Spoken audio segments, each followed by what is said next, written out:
पाठ है अपूर्व अनुभव। 7वां पाठ है। देखते हैं क्या कह रहे हैं इसमें लेखक।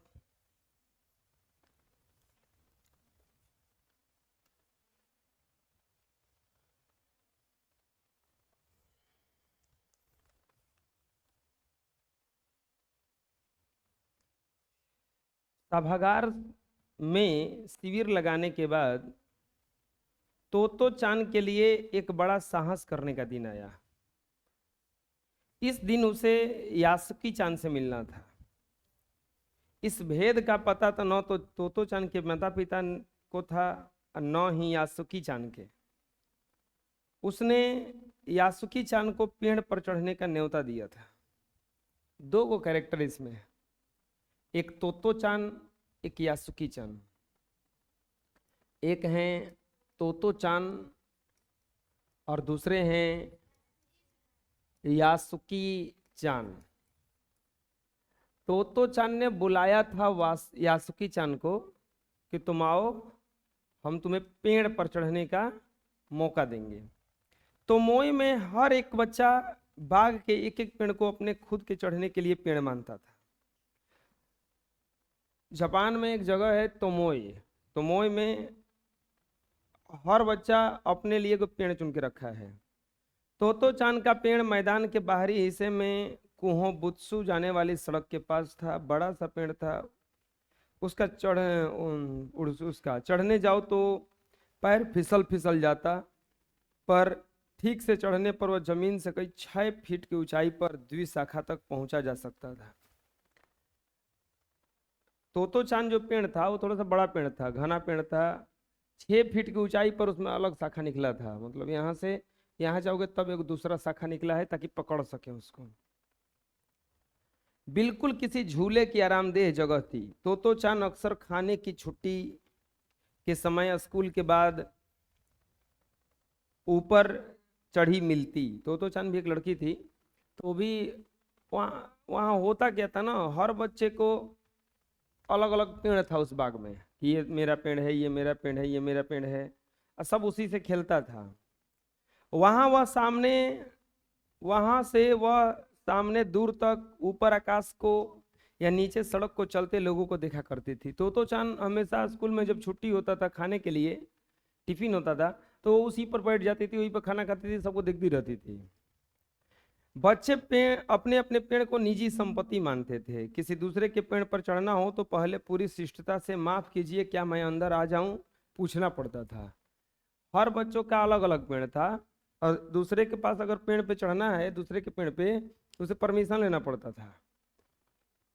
यासुकी चांद को पोलियो था। तो चांद ठीक था, ठीक थी, इसको पोलियो हुआ था, मतलब ये विकलांग थी।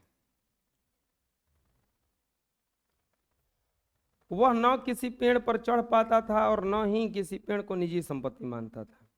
अतः तोतो चांद ने अपने पेड़ पर आमंत्रित किया था, पर यह बात उन्होंने किसी से नहीं कहा, क्योंकि अगर सुनते तो बड़े जरूर डांटते। वो विकलांग था, वो चढ़ ही नहीं सकती थी। तो तोतो चांद ने उसे बुलाया कि आओ हम तुमको सिखाएंगे पेड़ पे चढ़ना, लेकिन ये बताया नहीं गया था किसी को। घर से निकलते समय तोतो चांद ने माँ से कहा कि वह यासुकी चांद को एक घर डेनेफ चोफू जा रही है। क्योंकि वह झूठ बोल रही थी, इसीलिए उसने उसने माँ की आंखों में नहीं झांका। वह अपने नजरों जूते के फीतों पर ही गड़ाई रही। रॉकी पीछे पीछे स्टेशन तक आया। जाने से पहले उसने सच बताया और बिना तोतो चांद को रहा नहीं गया। वो माँ से भी नहीं बताई, वो माँ से झूठ बोली कि हम इसलिए जा रहे हैं। झूठ बोलता है तो आदमी थोड़ा सा उसको डर लगता है, इसीलिए उसको मुंह देख के नहीं बोल रही थी। मैं यासुकी चांद को अपने पेड़ पर चढ़ने देने वाली हूँ, उसने बताया। उसके साथवा को जो गया था उसको बताया कि देखिए हम जाकर ऐसा ऐसा करेंगे।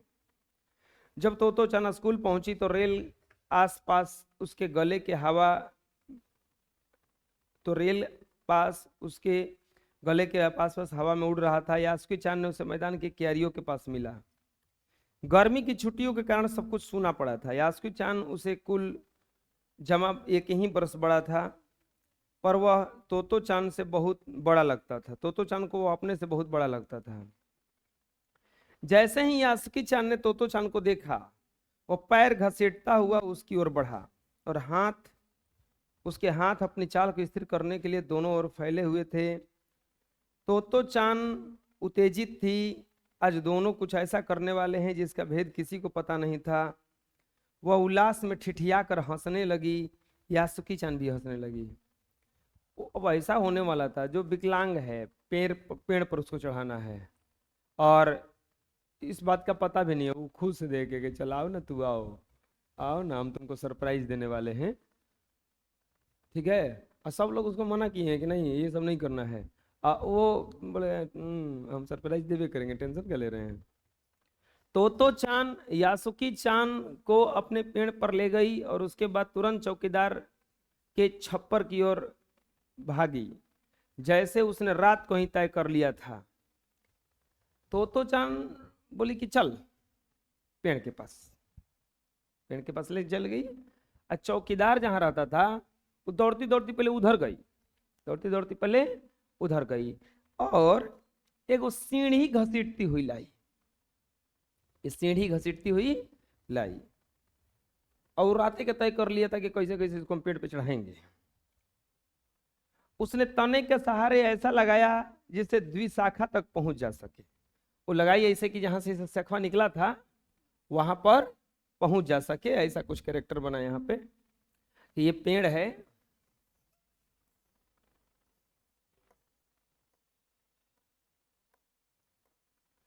ये 6 फीट पर ये जड़ था, ये जमीन है, और यहाँ से वो द्विशाखा निकला था। तो ये क्या की कि सीढ़ियाँ घसीट के ले आई, ऐसा लगाई कि सीढ़ियाँ कहाँ तक पहुंच गया, यहाँ तक। तो बोले चल चढ़े।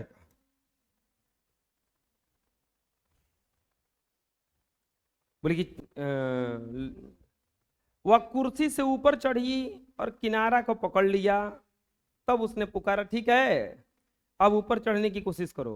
वो कुर्सी या व्हील चेयर पे चलती थी। तो यासुकी चान के हाथ पर इतने कमजोर थे कि वह पहली सीढ़ी पर भी बिना सहारे नहीं चढ़ सकी। वो पहले को सीढ़ियां नहीं चढ़ सकी। इस पर तोतो चान नीचे उतर गई। यासुकी चान को पीछे से धक्कियां लगे, चल। पर तोतो चान की छोटी और नाजुक सी, इससे अधिक सहायता क्या करती हो। तो वो भी छोटी सी बच्ची है, ये भी छोटी सी है।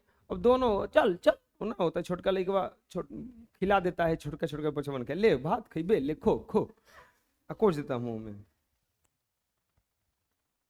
यासुकी चान ने अपना पैर सीढ़ी से हटा लिया और हताश होकर सिर झुकाकर खड़ा हो गया। बोला कि नहीं हो पाएगा हमसे। तोतो चान को पहली बार लगा कि काम उतना आसान नहीं है जितना सोचे बैठी थी। वो सोची थी कि बड़ी जल्दी चढ़ा देंगे इसको, ना बड़ी भारी काम उठा लिए हैं, अब करे का। यासुकी चान उसके पेड़ पर चढ़े, यह हार्दिक इच्छा थी। यासुकी चान के मन में भी उत्साह था। वह उसके सामने गई।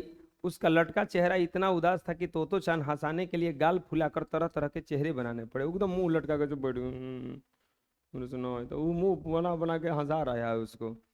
ठहरो, एक बात सोची है। बोले रुको एक और उपाय है। वह फिर चौकीदार के छप्पर की ओर दौड़ी। हर एक चीज उलट पुलट कर, वो चौकीदार जो रहता था ना अगल बगल, वहां पे गई, देखने लगी। उसे अब टिपाई सीढ़ी मिली जिसे थामे रहने की जरूरत नहीं थी। वो देखे होंगे टेंट बजा वाला सीढ़ी लेके घूमते हैं, दोनों ओर से रहता है, तो उसको पकड़ने की जरूरत नहीं पड़ता है, वो खड़ा रहता है। वह तिपाई सीढ़ी को घसीट कर लाई और घसीट कर लाई तो उसे अपने शक्ति पर हैरान होने लगा। मतलब उतना उसमें इतना जोश आ गया था, तो उतना भारी सीढ़ी को कैसे घसीट के ला दे। बोले हम ला देने के। तिपाई ऊपर द्विशाखा तक पहुंच रही थी। देखो अब डरना नहीं, उससे बड़ी बहन की आवाज में कहा। यह डगमगाएगी नहीं। बोले कि देख अब डर रही है मत, इना हिली डुली। यासुकी चान ने घबराई तिपाई सीढ़ी और पसीने से तरबतर तोतो चान की ओर देखा। तो एकदम पूरा तोतो चान जो है, जो सीढ़ियां घसीट के लाई है, एकदम पसीना से भींग गई है पूरा। वो लगे चल चल चल अब चल। उसने पेड़ की ओर देखा और तब निश्चय के साथ पहला उठाकर पहला पैर सीढ़ी पर रखा।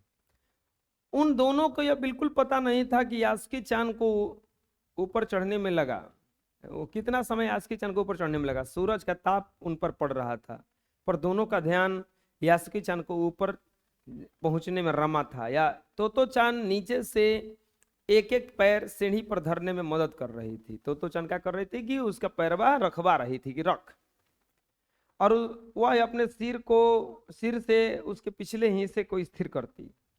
यासुकी चांद पूरी शक्ति के साथ जूझ रहा था और वह आखिर ऊपर पहुंच गया, पर उसे अचानक सारी मेहनत बेकार लगने लगी। तोतो चांद तो सीढ़ी से छलांग लगाकर द्विशाखा पर पहुंच गई और यासुकी चांद को सीढ़ी से पेड़ पर लहराने की कोशिश बेकार रही। वो दौड़ के फिर चढ़ गई ऊपर, जाकर ऊपर से खींचने, चल चल चल अब आओ, हे पाओ पेड़ पाओ।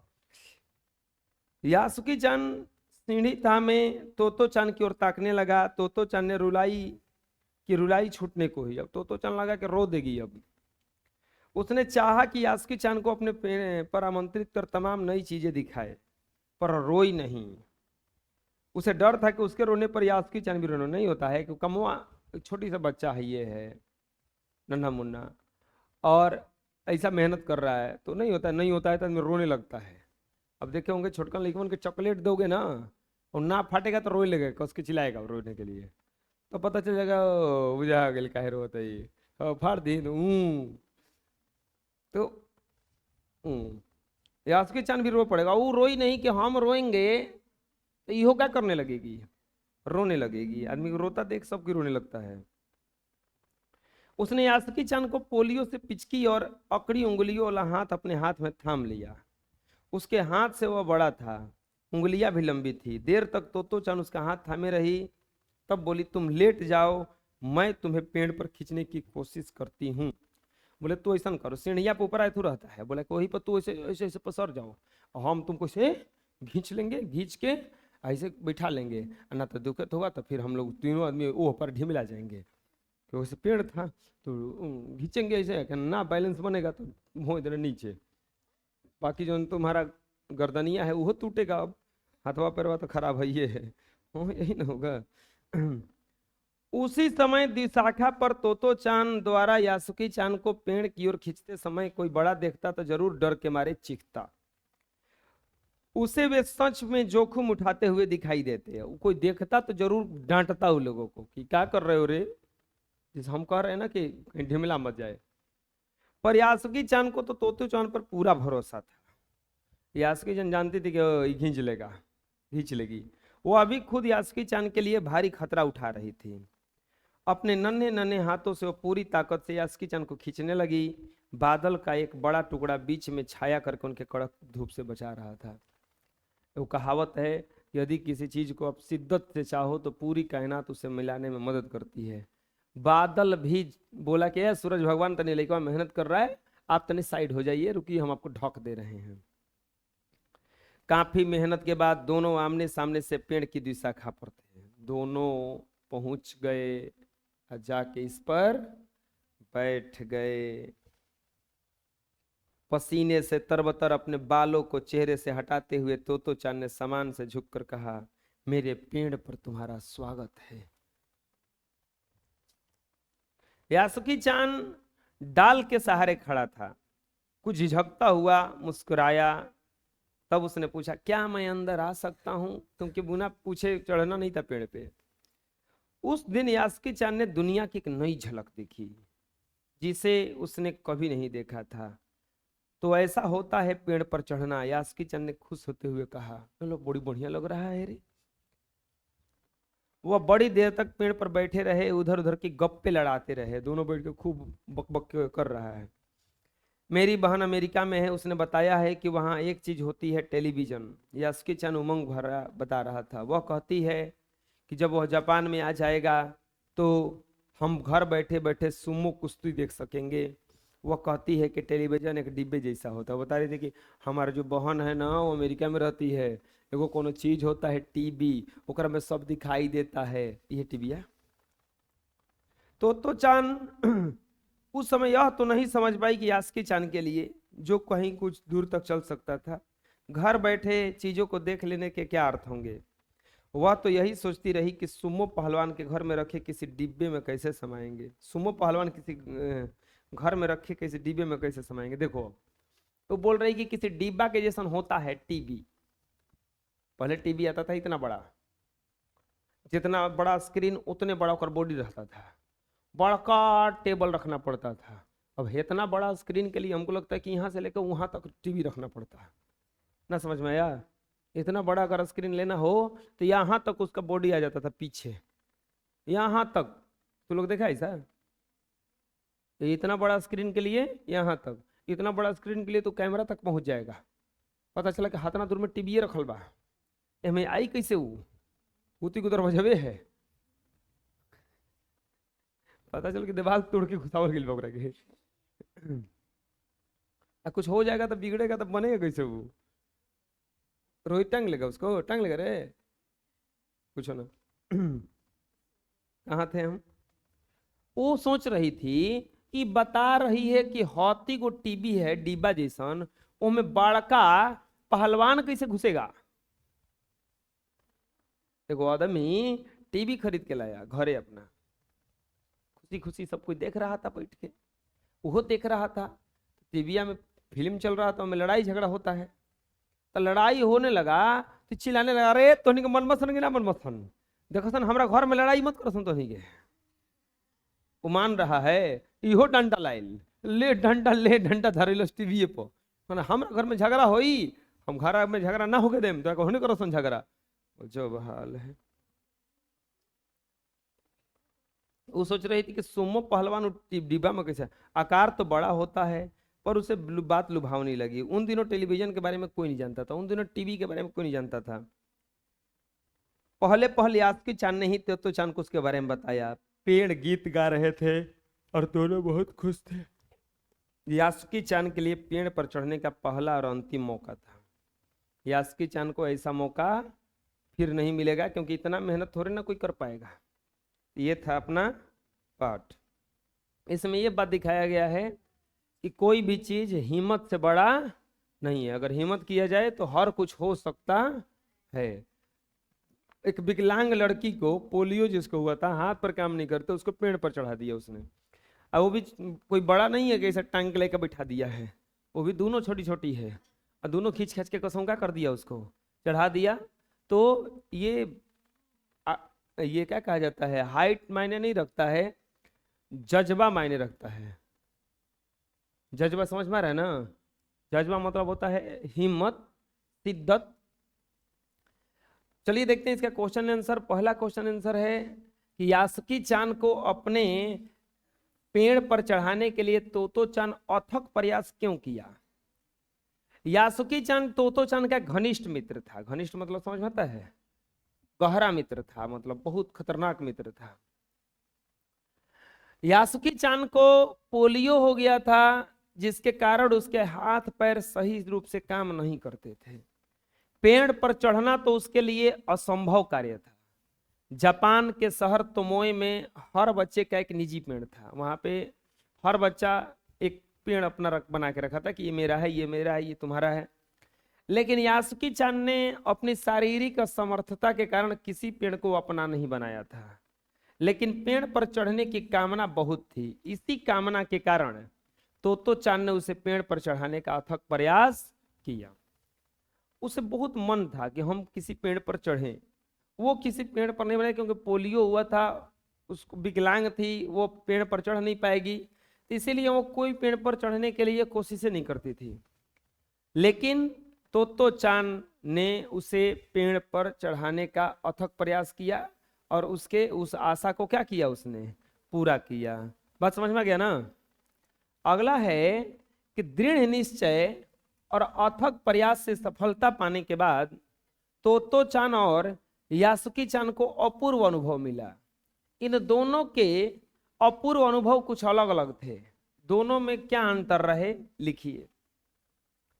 देखो, दृढ़ निश्चय, आप लोग अभी छोटे बच्चे हो, जो भी निश्चय करो उस पर बदलना मत कभी।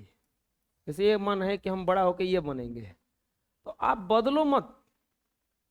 एगो कोट आता है, कोट मतलब कि एक लाइन पढ़ना आता है कि मंजिल पाने के लिए, मंजिल पाने के लिए तरीका बदलो, इरादा नहीं। ये नहीं कि इरादा बदल दिया गया, ये नहीं चाहिए हमको, चाहिए वो नहीं चाहिए, ये चाहिए। तरीका बदलना पड़ता है, इससे नहीं हो रहा ऐसे करेंगे, ऐसे नहीं हो रहा ऐसे करेंगे, करेंगे जरूर। दृढ़ निश्चय और अथक प्रयास से सफलता पाने के बाद दोनों को कुछ अनुभव मिला। क्या मिला? पेड़ से बच्चों का अटूट संबंध था। वहां पर प्रत्येक का अपना अपना पेड़ था, सभी अपने पेड़ पर चढ़ते, खेलते, कूदते, मस्ती करते थे। यह सब यासुकी चान के लिए असंभव था क्योंकि वह अपंग थी। ये सब करना, वो विकलांग थी, उसके लिए सही नहीं था। जब तोतो चान अपने अथक प्रयास से यासुकी चान को पेड़ पर चढ़ा दिया तो उसे इस बात की खुशी थी कि उसने किसी अपंग की मदद किया। वही यासुकी चान को इस बात की खुशी थी कि पहली बार पेड़ पर चढ़ी है। दोनों को अलग अलग खुशी था। एक को खुशी था उसने उसको चढ़ा दिया पेड़ पे, एक को खुशी था कि वह पहली बार किसी पेड़ पर चढ़ी है। तो चांद को खुशी था कि हमने इसको चढ़ा दिया पेड़ पे। यासुकी चान को किस बात का खुशी था? कि हम पहला बार इस पेड़ पर चढ़े हैं। तो ये दोनों का खुशी क्या था? अलग अलग था। अरे समझ में गया ना? अगला पाठ में खोज कर देखिए, कब सूरज का ताप यासुकी चान तोतो चान पर पड़ रहा था? वे दोनों पसीने से तरबतर हो रहे थे और बादल का एक टुकड़ा उन्हें छाया देकर कड़कती धूप से बचाने में लगा था। आपके अनुसार इस प्रकार की परिस्थिति के बदलने का कारण क्या हो सकता है? हम फिर से कह रहे हैं कि जब कोई इसी चीज को आप शिद्दत से चाहो तो पूरी कायनात उसे क्या करती है? मिलाने में मदद करती है। सही बता रहे हैं। अगर चाहो तो लास्ट में प्रकृति भी मदद करने लगती है कि नहीं अब इसको दे देना चाहिए। देखो कोई भी काम करने जाओगे, कोई भी काम करने जाओगे, पहला जंग होगा। जंग मतलब कुदरत से होता है। कुदरत प्रकृति परीक्षा लेती है ना कि इस लायक है कि नहीं। कुदरत से होता है, पहला जंग होता है इनसे। मतलब क्या है? तुम कुछ सोचोगे, तुमको वो सोचोगे कि हम बैठ के 3 घंटा पढ़ेंगे, तुमको गर्मी लगना चालू हो जाएगा, भूख लगना चालू हो जाएगा, कपार दुखाने लगेगा, नींद आने लगेगा। ये भगवान जी क्या करते हैं? परीक्षा लेते हैं, कितनी देख के देखते हैं पढ़ने बैठा है उस लायक है कि नहीं। रामायण में देखा गया राम को क्या बनना था? भगवान बनना था। क्या बनना था? छोड़ो ना रामायण छोड़ो, विराट कोहली का नाम सुने हो? विराट कोहली बहुत बढ़िया क्रिकेट खेलते हैं। सचिन तेंदुलकर का नाम सुने हो? सचिन के तेंदुलकर के वो जीवन में घटना था। सचिन पहला बार क्रिकेट खेलने गया, मैच था पाकिस्तान से, टेस्ट मैच हो रहा था। उधर से इतना खतरनाक वो लोग बॉलर था कि बॉल फेंकता था ना तो दिखाई नहीं देता था कुछ, इतना तेज बॉल आता था। सब आउट हो गया था, लगभग 3-4 विकेट गिर गया था। नवजुवक सिंह सिद्धू था वहां पे, और नॉन स्ट्राइकर इन पे, और स्ट्राइक पे सचिन उतरा। उस समय शायद उनका उम्र 16 साल केवल था। 16 साल का बच्चा क्रिकेट खेलने, इंटरनेशनल क्रिकेट, वो भी किसके सामने? पाकिस्तान के सामने। पाकिस्तान उस समय बड़ी खतरनाक बॉलर था, वसीम अकरम था, मुकार यूनिस, बहुत सारा ऐसा बॉलर था कि मारता था गेंद के मुंह टूट के फेंका जाता था दूर। इतना पहला बॉल फेंका सचिन को, अब पहला बॉल बाउंसर मारा, बाउंसर पड़क के आता है मुंह पे और मारा, लगा एकदम पूरा लगा यहाँ पे, गिर गया। वो जो सचिन गिर गया, साफा गिर गया, नाक पे लगा, नाक सामने गिर गया। गिर के छटपटाने लगा। अब सब कहा कि क्या हो गया, क्या हो गया? दौड़ल दौड़ल सब आया, खून बहने लगा, नाक से खून बहने लगा उसका पूरा। आया उधर से फिजियो, रुआ हुआ रखा, दबाया, दबा के बोला सब लोग कि ठीक है तू? हाँ ठीक है, तो चलो वापस चलो, ट्रीटमेंट तुम्हारा बढ़िया से किया जाए। उसको ऐसे पीछवा से पकड़ के ऐसे आदमी उठाता है कि चल वापस चल, ये पकड़ के चल। और वो बोला छोड़ो, कौन है रे, मुझे क्या हुआ? बोला कि चलो, तो बोला कि नहीं हम नहीं जाएंगे, हम खेलेंगे। बोला हम नहीं जाने वाले हैं, हम नीचे बैठ के खेलेंगे। बोला कि चलो बाद में आ जाना, सब समझा रहा था कि अरे बाद में आ जाना। उधर दर्शक लोग कह रहे थे कि काहे एकरा के हत्ती को लेकर के भेज दिया इन लोगों के सामने हैं, मारने के लिए भेजा है, मर्डर मुआएगा एकरा के सब। ये तो गया एकदम, ये पहले बोल नाक में मारा, अगला बोल लगेगा दिमाग उमाग में, मरेगा। और वो लड़का क्या कह रहा है, हम खेलेंगे, ये क्या है, बोल रही रुक ना हम दिखा रहे करके, नहीं कि नहीं गया वो वापस। सीधू बोल रहा था कि जाओ बाद में आ जाना, 1 घंटा बाद आ जाना, थोड़ा देख लो का हुआ है। बोल रहा है अरे बेटा कुछ नहीं हुआ है, खेलेंगे। चला जाना चाहिए था ना उसको। अगला बॉल जब फेंका ना, वो जो बॉलर था उस पर उसने चौका मारा, खींच के धराया बॉल को। और इंडिया वो मैच हारने वाला था, टेस्ट मैच था ना, इंडिया मैच हारने वाला था, लास्ट दिन चल रहा था, उसी दिन लास्ट था। उस दिन 56 रन मारा उसने, 56 रन। और जो इंडिया हारने वाला था मैच में ड्रा करवा दिया, कोई नहीं हारा। तो वहां पे क्या था, उसको बड़ा कुछ बनना था, तो प्रकृति ने उसे परीक्षा लिया, चल तनी पहला बॉल कर नाक पर मार, वो टिकेगा कि भागेगा ये जले। यही चीज वह होता है, कुछ तुम उठाते हो काम, मतलब उनको परेशानी आता है तो झोड़ा बोरा उठा के भाग जाते हो। उस दिन भाग जाता तो हम गारंटी लेते हैं कि दोबारा वो क्रिकेट में नहीं आता, क्योंकि बड़ा हो जाओ थोड़ा सा, ये कर लो वो कर लो। उस दिन नहीं भागा, दिखा दिया कुछ नहीं होता है ऐसा। दिक्कत होता है तो दिक्कत को दूर करके हम आगे फिर से बढ़ जाएंगे। और सोचो वहां से, वहीं से वो उसका कहानी लिखना शुरू हो गया, एकदम रियल है, ऐसा हुआ था इनके साथ। विराट कोहली के साथ क्या हुआ था, विराट कोहली रणजी खेलने गया था, पहला बार इसको मिला था इंटरनेशनल मैच खेलने के लिए, सारा टीम को इस पर भरोसा था। इन लोगों को देखें, ऐसे ही थोड़ा ना बड़ा बना है, हम मिलाएं कि ये लोग बहुत त्याग किया है अंदर से, बहुत कुछ ये लोग झेला है। खेलना है मैच, मैच शुरू हुआ, उससे पहले इसको एक सूचना मिला कि तुम्हारे पापा मर गए। मैच खेलना है, न्यूज क्या आ रहा है घरे से कि पापा मर गए, घर में बॉडी रखा हुआ है। अब इसको पता नहीं चल रहा था अब करे का। अब एक बात बताओ, उसको वापस जाना चाहिए था, जाके दाह संस्कार करना है, बाप मरा है, कोई रह तो है नहीं। लेकिन उस समय एक इसने निर्णय लिया, वो देखा कि अगर हम चले जाएंगे तो टीम हार जाएगा। बोला कि नहीं, नहीं जाएंगे, हम खेल के जाएंगे। बॉडी उसे घर में पड़ा रहा, ये खेला, उस प्रेशर में खेला। सोचो क्या हाल होगा, नॉर्मल चीज नहीं है, बाप मारा है घरे, इसको पता है सब कुछ। उस प्रेशर में आउट हो सकता था, रो सकता था बैठ के, उदास रहता। अच्छा उस दिन अगर आउट भी हो जाता कोई नहीं बोलता। जानते हो कितना रन मारा था, 96 रन मारा था उस दिन। नहीं सेंचुरी नहीं लगा था, 96 रन, पूरा रन मारा वो। 96 रन मार के अब फिर घरे गया, जाके सब कुछ किया। उतना त्याग किया इसने कि तब जाके आज हम लोग नाम लेते हैं कि ये विराट कोहली है। टीम जीता उस दिन उसका। अब सोचो उतना प्रेशर में खेल रहा है कि घरे का हुआ है, हम बैठ के खेल रहे हैं। तो ये प्रेशर होता है झेलने वाला। वो कह रहा है कि जब वो लोग चल रहा था तो बादल का एक टुकड़ा उनको क्या कर रहा था, छाया दे रहा था। ऐसा क्यों हो रहा था,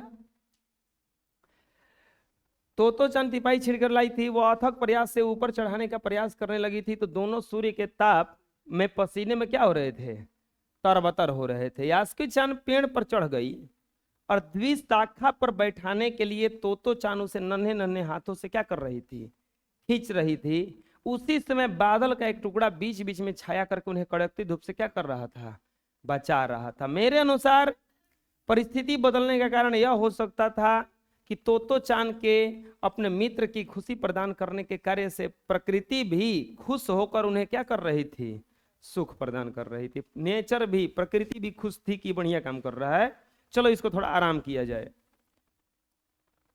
यास्की चांद ने पेड़ पर चढ़ने के लिए का यह पेड़ पर चढ़ने के लिए अंतिम मौका था। इस अधूरे वाक्य को पूरा कीजिए और लिख कर बताइए कि लेखक ने ऐसा क्यों लिखा होगा।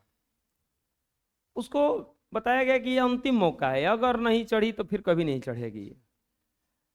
यास्की चान को पेड़ पर चढ़ाने के लिए तोतो चान अपने और अपने उसके माता पिता को बिना बताए ले गई थी। यास्की चान अभी तक कभी पेड़ पर नहीं चढ़ पाई थी। तोतो चान अपनी पूरी जान लगाकर जोखिम के साथ उसे पेड़ पर चढ़ाने का यह अंतिम मौका था।